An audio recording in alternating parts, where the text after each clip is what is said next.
What's up, everyone? Shakiel Mahjouri here for CBS Sports, and ahead of Noche UFC and all the excitement, anticipation, and mystery surrounding the UFC's debut at the Sphere on September 14th, we're joined by UFC's Chief Content Officer and Executive Producer, Craig Borsari. Craig, how's it going, man? It's going well, going well. We're excited. Just next week is event week, so that's always an exciting week around here when we get into a fight week. But this one's particularly exciting with all of the lead up and work that's been done thus far. Getting over there and actually going through rehearsal is going to be a good feeling. How many hours of sleep would you say you're getting on average? Heading into I am not getting many for two this? reasons. One, a lot of the testing and a lot of the review of the content that we're creating happens at very odd hours. I was just this morning, I was there from 1 a.m. to 3 a.m. listening to final audio mix.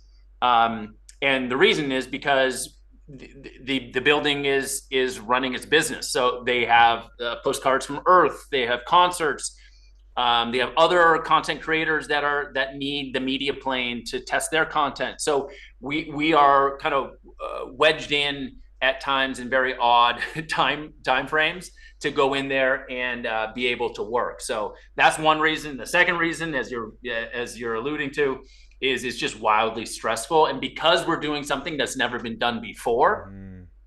I'm constantly woken up in the middle of the night thinking, well, what are we not thinking about? What can we be doing that sets the bar as high as we could possibly set it?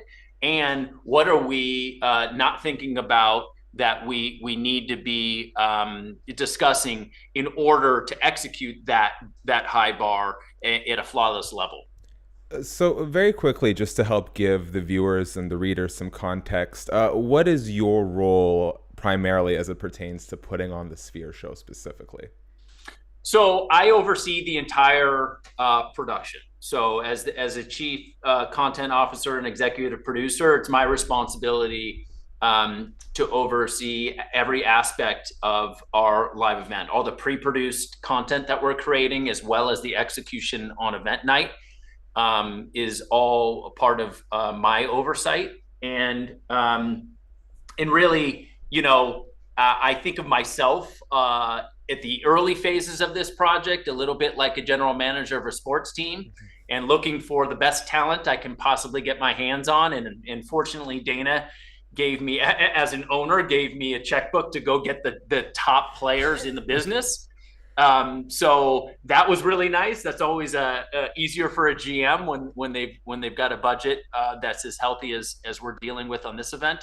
And then as we get closer to the event, I feel like I play a little bit more of a role of a head coach, where we're getting an offensive and defensive scheme in place, our contingency plans in place, and making sure that all facets of the show for event night, we'll be in a position come 3 o'clock on Saturday, September 14th, to go execute the way we hope we can execute, which is flawlessly.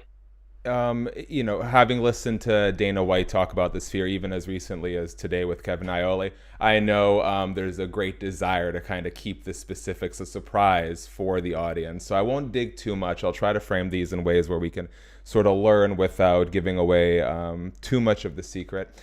I am curious, the Sphere being, primarily this like intimate, immersive live experience, what is your philosophy for how that experience should translate for the viewers at home watching on pay-per-view? Yeah. So very, very early on, when Dana set the vision for what he wanted the narrative be that night, which was he wanted this to be a love letter to the Mexican people, their culture, and their heritage. So once that was established, and we started to get an idea of how we would tell that story in between the fights throughout the night, we started to put certain principles in place, these guiding principles that we could look back on and say, okay, are we executing what we were trying to execute? And one of those principles you just touched on, which is we wanted the viewer at home to have an experience as close to being inside the sphere as possible, which required us to bring in two separate TV trucks in addition to our normal A and B unit fight trucks. A separate director. So Glenn Weiss is the director who will sit in one of those trucks. A whole separate set of cameras that will be designed to capture all of the content on the media plane in a way where we're not going full frame in the broadcast, but it feels as if you're seated in the 300 or 400 level inside sphere watching the show. So we could have gone about this and not put those TV trucks in place and not put those separate cameras in place and really brought you a visual experience that's very similar to any pay-per-view we would do on any given Saturday night. But this is a unique event, and we took a very unique approach and felt that it was important for viewers at home to get the sense of the volume of the space that they're in, and try to experience that. I mean, there's nothing like being there, but we wanted to come as close as we possibly could with specialty cameras, a separate director, and camera complement that would allow us to get as close as possible. I'm very curious about what the viewing experience is going to be like in the Sphere, and what I mean by that is traditionally, if you go to a concert at the Sphere, obviously you have the screen in front of you, it goes over you, it's a 360-degree experience. How do you give that experience to the fans while not providing too much of a distraction to the fighters who, I mean, again, I don't know what it's actually going to look like, but if you have this screen all around the fighters, I feel like that could pose a lot of distractions to the guys who are trying to compete if they're seeing, versions of themselves on the big screen. Yeah. Yeah. So all of these questions are questions we were asking ourselves early on. And it really started to form our approach. And one of the things that we determined early on was that we were going to use 6 90-second films that would take over the entire media plane, and it would be there like you're watching the film postcards, right? All of your attention, all of the viewer attention inside the Sphere, as well as the viewer at home, will be on the screen when those 6 90-second films run. When the films are over, they transition into what we're calling worlds.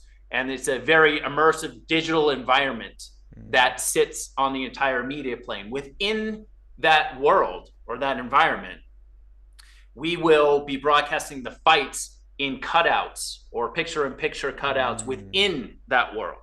So to get back to your question about the distraction, within the worlds, there are different states. They're active worlds, right? Things are going on within those worlds. When fighters are walking out, they'll be a bit more active. There'll be some more activity, different lighting effects, different animations going on while fighters are walking out. When the fights are going on, that's what we're calling the most quiet state. It's all about the fights at that point. And we want to, have a very cool environment for those that are in the venue and for the folks at home watching on broadcast. But we don't want to be the primary driver of the creative at that moment. At that time, anytime there's 2 fighters inside the octagon, it's about them. And so we've adjusted the state of these worlds to really quiet down and allow us to focus on the fight action. It's like the more you answer, the more questions I have, and I'm getting so excited for what this is going to look like. Last thing on the viewer experience in the arena, the seats go pretty far back. So if you're doing these quiet states, how are you going to assure that people sort of further back in the seats can still take in the fight in a way that is not the fighters aren't looking like cockroaches there? Yeah. So we have come up with a way where we're going to utilize what's called an acronym called IMAG, or image magnification, which is our typical broadcast feed will go into these IMAG cutouts within the environment. It won't be a full media plane takeover. Yeah. That presents all kinds of issues, right? So if the fighters were 80 feet tall, you'd get some distortion. It would start to get really wonky in the way you would be experiencing the fight. So we found what is a fairly large sizable iMac cutout to fit within the world, that will allow viewers to get a really cool, high resolution image of the fight action of our athletes. And also allow us to continue to storytell, because it will sit within this environment that we've built. Mm-hmm. So Glenn Weiss and our entertainment cameras will be shooting the entire environment at times, and the storytelling will be taking place in just a portion of that environment. If that makes sense. Yeah, as much as my little brain can wrap around, yes. Yeah, I appreciate you. Much easier to see it. I think it will all start to make sense. I'm trying to articulate it, but it's pretty sophisticated. Yeah, and this is amazing. I mean, honestly, I feel like this is sort of the clearest picture we've gotten so far. So thank you for doing this. Yeah. As we hit the final few minutes here, Dana has repeatedly stated that this will be a one-off, and that the costs of this production are insane, to say the least. And for a business that, you know, is churning out record profits year after year, I am curious, like, what sort of pressure, you mentioned how you were given like the checkbook to go and make this happen, hire the best of the best.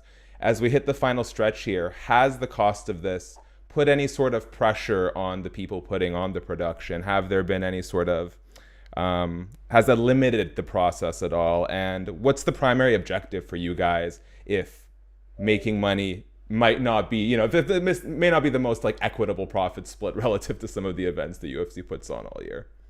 Yeah, I think this is one of those events where we're just trying to make the biggest impact from an entertainment perspective we possibly can, and showcase our sport and our athletes in a way that we've never done before, not even remotely close. So we're just really excited to be able to share this with fans, and hopefully some new fans that are tuning in, because there's some intrigue into the way we're actually going to approach this. So it's an opportunity for us to really give back to the fans in a very unique way. It's an opportunity for us to capture the attention of some fans that maybe wouldn't have tuned into a UFC fight in the past. And you know, I will say that the team that we've assembled has been incredibly diligent about the way they've approached this. They're obviously wildly talented and skilled, but what you really don't know when you are assembling a team like this is what kind of work ethic do they have. And every time I show up at 1 a.m. or 3 a.m, not only is the collective team there, but they've been there before I even got there. This is a wildly committed group that shares in our kind of work culture around here at the UFC, and the ethos of this company of being first, going big, and really trying to take big swings at opportunities that can reshape the way sports and entertainment are presented to viewers going forward. When we were talking in our work meeting about this interview coming up, one of my, and I apologize for not double checking myself, but one of my colleagues mentioned that he had heard, maybe through Dana or some of the other interviews about the Sphere, that it costs like $1 million to do each test run. Is that true? Each test run? Yeah. So when you're going overnight and you guys are trying to run through all the sequencing and stuff, is it? I know the costs are extraordinary, but I mean, we've been in there dozens of times to do testing. So if that was the case, unfortunately, I'm going to have to go back to Dana and tell him I was wrong again on the budget, and you would have to double it yet again. But you know, it's not cheap to assemble the team, to have them. You know, these folks don't live in Las Vegas. People are flying in to test the content. Sphere needs to be up and operational with all of their technical people to open up the building. You know, it's expensive. It's not that expensive, but it is expensive. It certainly adds up, but it's imperative that you get in there and have access to this unique screen. There's nothing like it. We did do some testing in Burbank at Big Dome, which is about 25% the size of Sphere. But there is nothing that gives you the experience of looking at the content that you've created in the sphere than actually being there in the seats, listening and looking at the content that's been created. Craig, last thing before I let you go here. I know Dana's mentioned several times that this is a one off. And not to say that I don't believe him, but I am curious with all the work and all the structure that you guys have put into this.